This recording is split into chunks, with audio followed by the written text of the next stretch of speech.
Well, they did it again. DraftKings broke the slate with Coors Field pricing. So let's just kind of dive right into it.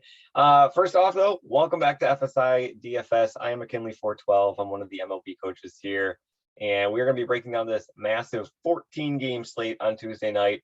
I'm recording this the night before, almost 24 hours before the slate even begins.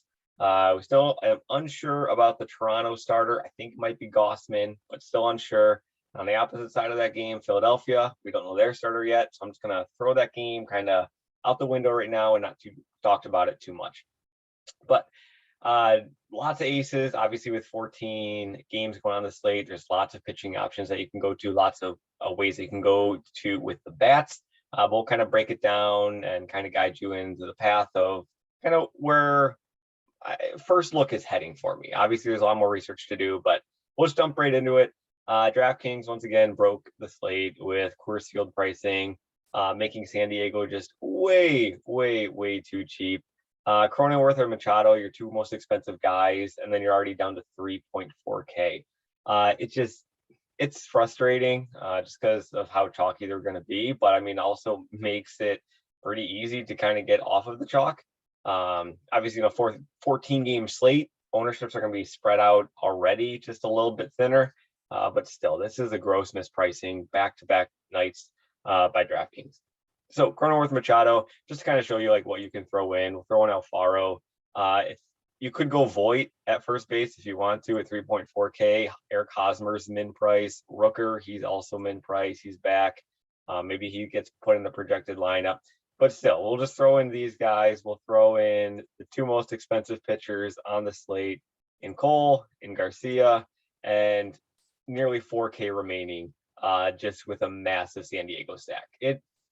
It's annoying, but that's pretty much where you're going to be heading, or a lot of people are going to be heading in their builds. So let's go over the pitchers first, and then we'll kind of talk a little bit more about the bats. Sorted everything out here in my first look opinion. Obviously, things can change over the course of the next 22 hours until slate locks. But right now, Cole, number one pitcher, up at the top, going up against Cincinnati. We know by now, I don't have to go over his K numbers. I don't have to go over, the consistency that he has shown, the matchup that he's in going up against Cincinnati. Garrett Cole, he's an elite pitcher. He's the best pitcher on this slate. And if you're pairing them with San Diego, there is absolutely no issue for you jamming him into your lineups here. Garcia, he's the other 10K plus guy. He's got a great matchup against the Angels that strike out a lot. That's really what I meant by a great matchup against the Angels, is that they're a team that just strikes out a whole bunch. But Garcia, he's not nearly the level of Garrett Cole. And even some of the guys below him, I think that, they're better pitchers than him. So I do kind of grade them above Garcia. You can see I got Garcia fourth, Cease and Strider above him. So Dylan Cease going up against Cleveland. I put him, he's like neck and neck with Strider. I put Cease above Strider, given the matchup. And I want to say current form, but I mean, Strider is just in another world right now. But you can kind of see what Cease has been able to do lately. He's going deep into games. He's going triple-digit pitch counts, strikeouts are up there. Earned runs, 0 or 1 earned runs. And, well, look how many in a row. It is just absurd what he has been doing. That's why I have Cease ranked as number 2. If you want to put him above Garrett Cole, sure. I can't argue too much against you, but I also can at the same time. It's tight. It's tight. But Dylan Cease, and then Strider, he's got a tough matchup going up against the Mets. They don't strike out too often. But again, this guy is in a whole other world right now. Look at these Ks. His K rate has been absurd. He shut down the Dodgers for 24 DK points. St. Louis is no slouch. 12 strikeouts, no earned runs, 2 walks, 35 DK. So it is an absolute loaded slate, I think, with Cole, Strider, and Cease kind of leading the charge. And then Garcia kind of rounding things out, and then Webb down below. In the mid-tier, Gray, Peterson, White, Kluber, and Flexen is kind of where I graded them out. Again, I'm not talking about Gossman. He is still undecided. He's not confirmed. He was hopeful for Tuesday, but still undecided. But yeah, I got Gray. I put him as a top option in mid-tier, mainly because of his strikeout rate. He's going up against Seattle. Seattle is one of the hottest teams in baseball right now. alongside Baltimore. Never thought I'd say that sentence. But the Mariners and the Orioles are the two hottest teams in baseball right now. So he's going to have a tough task going up against the Seattle team. But again, he has elite strikeout stuff compared to the rest of the guys in this tier. Below gray, I got Peterson, who's in a tough matchup against Atlanta, but Atlanta does strike out quite a bit. Elite offense, we've talked about this all season long. Elite offense in Atlanta, but they do strike out quite a bit. So you can see Peterson's strikeout rate has gone up. Steadily throughout the season. It's gone up and up and up, especially in these past 4 starts. He hasn't faced an offense like Atlanta, but again, Atlanta, they strike out quite a bit. So I think he could get there. Am I thrilled about it? Absolutely not. There's definitely some risk to go along with it. I think you can, again, jam in these top 2 guys or 2 aces up above with San Diego and be on your way. There's also other teams that you can kind of do similar things with as well. But gray, Pedersen, and I put in white going up against St. Louis. Mitch White, he's a fine pitcher. Don't mind him at all. The one thing is that he wasn't going super deep into games as they were kind of stretching him out from a bullpen role. But now, last start, he's going 102 pitches, if not more. So St. Louis, again, a decent team, not a slouch team at all. He doesn't have the K rate as Peterson, especially as of late. But yeah, so I think White kind of grades out there. Kluber, can't argue what Kluber's done recently, but he does have a tough matchup going up against Boston. And then Flexen rounding things out here going up against Washington. Washington just does not strike out as a team really at all, even though they're not the greatest offense. They just don't strike out. They have one of the lowest strikeout rates against in the entire majors. So that's kind of why he ranks low there. Lyles, cheap pitcher, Baltimore. I don't want to say a fan of Lyles. I feel like Lyles gets more hate than he deserves. I mean, the K rate definitely kind of is there. I remember being high on him on this Angels game. I remember I did the preview for that one. I was hoping he'd get more strikeouts in the game, but still, at 6.9K, he got you 20 DK points. That's going to be paying off his salary. At 7K, if he's going to get you 20 DK points again, I think he's going to do just fine. The Cubs, they can struggle. And they can't strike out. So I don't mind Lyles there. Syndergaard, real tough matchup going against Houston, but still, he's been fairly consistent throughout the season as of late. Strikeouts are kind of starting to creep back a little bit. However, he did face Miami, who strikes out a lot against right-handed pitching, and the White Sox, who really struggle against right-handed pitching. Houston, pretty decent team against right-handed pitching, so he can struggle there. That's why I don't have him against Lyles, just with the matchup and everything, but he goes there. Brees, he's going up against Kansas City, so a nice matchup there. Otto against Oakland. I am a kind of half fan against anybody against Oakland, and then Alexander rounding things out. Sale, he's on the fade list. He is coming back from a rehab. How long has Chris Sale been out? Seems like forever. But just you're reading down here, the longest he went was 4 innings. He had that major meltdown in the clubhouse. I'm sure you guys all saw it over social media. But Sale, can't expect him to go too deep into the game. Can he get you 10, 15 DK points? Absolutely. But if he's only going to be going 3 or 4 innings, it's tough to get excited about an 8.4K pitcher that you know is only going to go 3 to 4 innings. Ashcraft going up against New York Yankees? Absolutely not. Going for Coors Field.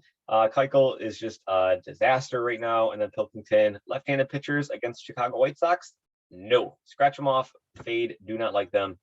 Clevenger, he's facing off against Colorado and Coors Field. So he's risky. He's a decent pitcher. That's why I'm not like completely writing him off. But he's there.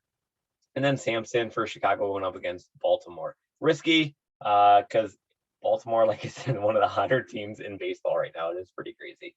And then these guys, Caprillion, Libator, and Quindner, and Bubich, just no interest. No interest at all. So let's kind of turn towards the bats. Again, there are so many ways that you can go on this slate.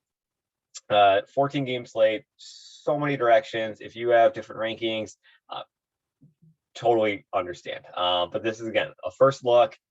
22 hours before the slate locks. I just want to get these out really ahead of time so you guys can kind of get the mind thinking about where you want to head in your lineups. But San Diego, already talked about it. They're just dirt cheap. DraftKings ruined their pricing. So just jamming San Diego.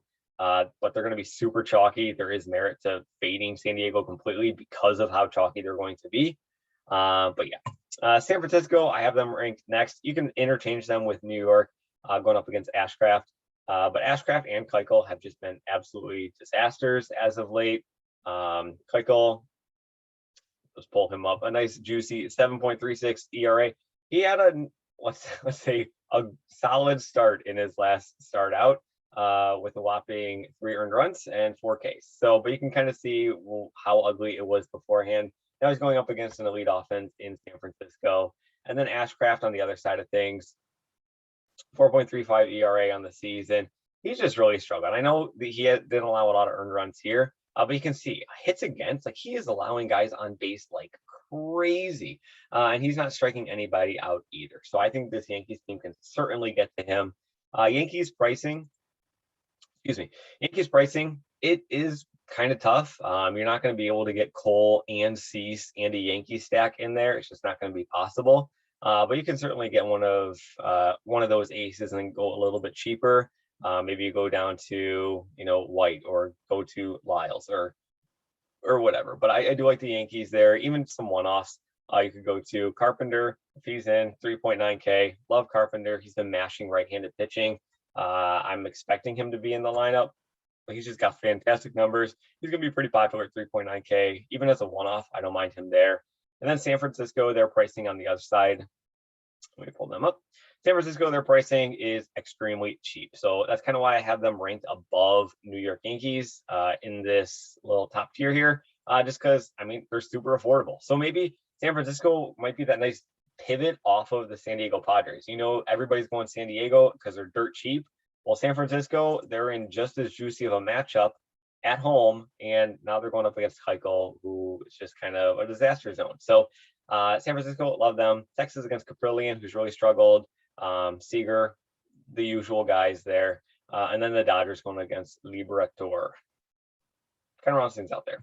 GPP, you guys know in these videos by now, I love the White Sox going up against left-handed pitching. So every time I see the White Sox against a left-handed pitcher, who's not an absolute like ace stud, they're jumping right to the top of the GPP list for me, first, second, third, whatever. But I do love Chicago White Sox as a GPP play here. Colorado on the other side of the Coors game is certainly interesting as well. Atlanta, I mentioned they're going up against Peterson. I think they're interesting in GPP just because, like I said, Peterson, the strikeouts have been there lately, but earlier on the season they weren't fully there. So maybe he kind of takes a step back, regresses back to the pitcher that he kind of was. And Atlanta, I mean, they're just an elite offense. Really, any slate, they're obviously in play as an offense just because of what they're able to do. But they got some fantastic right-handed bats that can do some serious damage against left-handed pitching. Swanson, Riley, Acuna, just go down the list. And they have some cheap guys as well. Duval at 3.3K. Harris at 4.2 still throws me off. For some reason, like in my brain, he's always still a cheap guy. I don't know why. But 4.2K. But I think Atlanta makes for a very viable GPP play for you. Boston against Kluber, and then Seattle against Gray. I mentioned Seattle is a very hot team at the moment, a hot offense at the moment, but they're going up against Gray. Gray does strike a lot of guys out, so that's kind of why I have them lower ranked on that GPP list. Baltimore, the other super hot team right now, they only have one guy that is currently over. There they are, going up against Sampson and in the Wrigley Field, but they only have one guy above 4K, and that is Mullins. Obviously, they might have Hayes, he's day-to-day, but I mean, you quickly get into the 2Ks real quick. But Baltimore, they can seriously put up some runs as of late. They've kind of shown it. They got that little swagger to them right now. These guys are fun to watch. They were like Pittsburgh about a month ago. These kids, they're finally starting to get excited.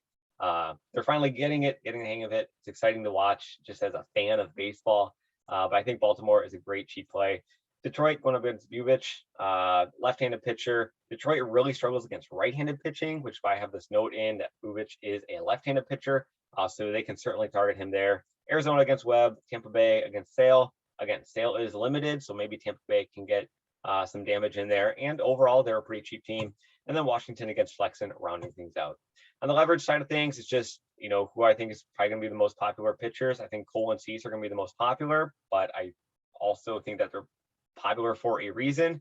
So I have the Angels going up against Garcia because I do think Garcia can get tagged a little bit. So I don't mind LA Angels as a nice leverage play. Obviously, you can jam in Garcia or Trout and Ohtani and the whole likes. They got some great power bats in that lineup. But historically, man, they just disappoint you. I'll never.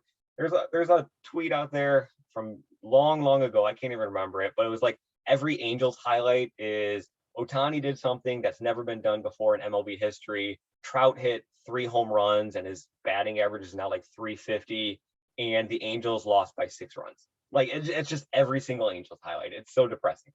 But then 150 max, KC, New York Mets going up against Strider, St. Louis. You guys can read. And then the leftovers, Minnesota, Milwaukee, and Oakland. I just have no interest in Oakland. There's kind of a leftover team. And then Minnesota, Milwaukee, they're just very pricey, given the matchups that they're in, and just pricey in general for offenses. So yeah, so there are so many ways that you can go on this slate. I'm not going to really build too many lineup or a lineup here for you guys, just because there are so many routes that you could go. But again, I think the popular one is going to be in Jammin' Cole, Jammin' Cease, Jammin' San Diego Padre bats, and just kind of fill in from there. I like Carpenter as a one-off for the Yankees. You can throw him in there, match him up with another Yankees player. Yankees, Padres, Cole, Cease, boom, there you go. You could probably throw that in. I haven't even done it yet, but you could probably throw that in there. I think San Francisco could be a nice pivot off of San Diego just because they're cheap. And then White Sox, Colorado, Atlanta, rounding things out in the GPP category. So that kind of rounds things off. So thanks for watching once again. We love having you. I think there is some news that could be coming out from FSi here in the near future. So stick around for that. We are super excited about it. We're just going to be expanding the media that we provide with these slate breakdowns. So super excited about that. We'll tell you more about that once it's more official and we get the approval from everything. But it's something to look forward to. So as always, thanks for watching. Good luck in your contest on Tuesday night, and we will see you in the next video.